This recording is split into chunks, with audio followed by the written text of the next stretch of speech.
The U.S. government plans to slap tariffs on Samsung and LG washing machines as well as foreign solar panels sold in the States. Kim Ji-yeon explains how the latest decision, made in tune with Trump's America First policies, could put Korean manufacturers at a severe disadvantage. The U.S. Trade Representative's office announced a list of safeguard measures that the U.S. plans to impose on imports of Samsung and LG-made washing machines and solar panels.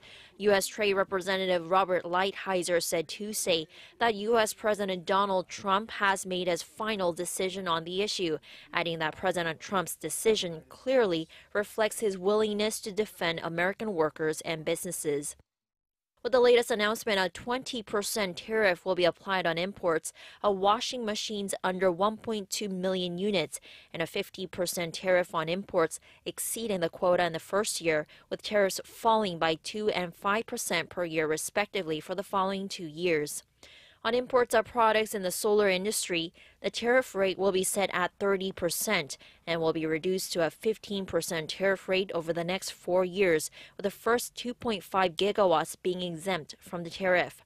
The new safeguard measures, which come 16 years after the U.S. imposed tariffs on imported steel products in 2002, are expected to deal a big blow to Korea's manufacturing firms.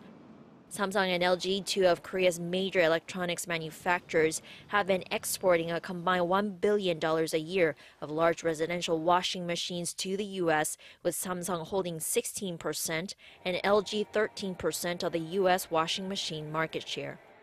Kim Ji-yeon, Arirang News.